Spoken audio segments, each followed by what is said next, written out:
go deeper into it and hopefully start voting from tomorrow. Yeah. From the criteria, there's 16. You say there are 16 candidates now. Yes.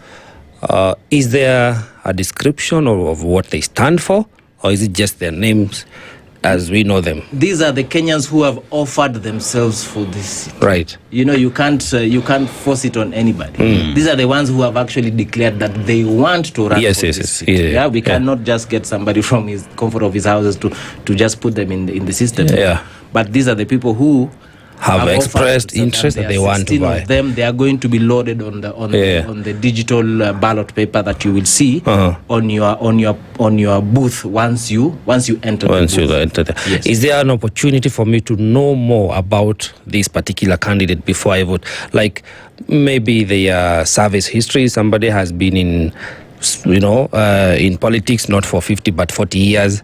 Someone has never ran for office. Is there any description for me to get to know the candidate more? If I'm not fully familiar with all of them. At the first vote, we believe that these candidates have done some fairly enough running around in the country to at least it's up to them to introduce themselves to people. I mean, if Kenyans go into the booth and they find the name of someone whom they don't know about, then obviously they will not pick that person, and it will not be up to it will not be the Kenyans' fault. It will be the candidate's fault because he has not introduced himself to the Kenyans. But what we are trying to do with this thing, once we do the first vote, which starts tomorrow and Sunday, then we will be able to know who emerges victorious, number 1, 2, 3, 4, and 5. Right. And then we are going to call them for a one-term flag bearer debate. Then now we will start to know what next after one term. What next after saying Ruto must go? We now need to know, are these people going to take us anywhere? Or is it just another political gimmick that we're dealing with here?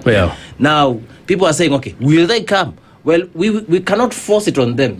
They might not come. But why would you pass up a chance to talk to Kenyans about what you want to do for them and you really want to run in this election? So now after that debate, then we are going to subject them to a final round through the same system. Those 5 people who will have... After we hear them, after they show up. Yes, now the Kenyan now will be able to use their discernment and say, okay, fine, I remember the first time I voted for this guy. Now I think I'm changing my mind to this guy. You see, these are the processes we need to go through as a country for us to eventually get the leaders that we really require in this country. You know, Masinde, what I'm hearing as well through this conversation is the system seeks to take the country away from traditional campaigning that we have seen.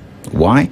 Because every other time it is, I'll show up at 2 p.m. I'll just say, my lorry is here with the sound system. I want to address the people, and you'll find the people. But here we're talking about a system that allows everybody to come on board and say your intention. And after the intention, you then proceed further to convince the people within the system as to why they should vote for you. Because then through that, we can see the changes with regard to what Kenyans have decided and why they are moving away from candidate X to candidate Y. Because for a very long time, the question that has remained in my mind rather for a very long time is, in all these political rallies that Kenyans do attend, that we go to, what usually is the message? Because there is nothing mind-boggling. It does not scratch your brain to what someone wants to deliver to you. They come, rile up emotions. Unajua hawa majamaa walituibia and everything else. Lakini ni one term ama ni two term watatupiga. That's all we hear.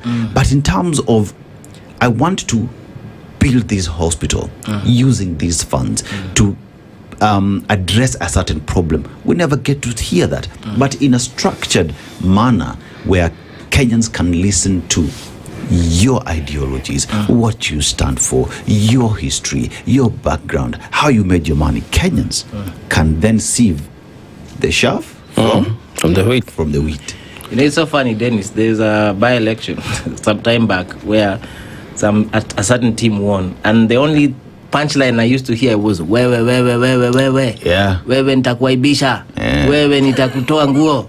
And people voted based on that. You see, so now we have to do better as a country. Right. We have to do better as a country. So this system basically, this phase 1 is just to try and narrow down the number To from filter 16 off. to filter the number based on what has been going around. Yes, you know, yes. it's basically just sloganeering. Mimi ni so and so. Yes. You know, tutafanya hivi. You know, tutakimbiza mtu kama baiskeli ya kuibiwa. You know, all this. So we'll filter using that. There are those candidates who've just been silent. And I mean, I feel for them because I don't think you should at least say something, make people know that you exist. And then now, once we get into a debate, now we'll now be able to separate the wheat from the chaff, and then now people will have a more informed approach when they are doing the second round. And then we will also now, the third is when now we will do all other candidates, the MCAs, the MPs, the women reps, and all that, because we also need to know who these people are. So and I think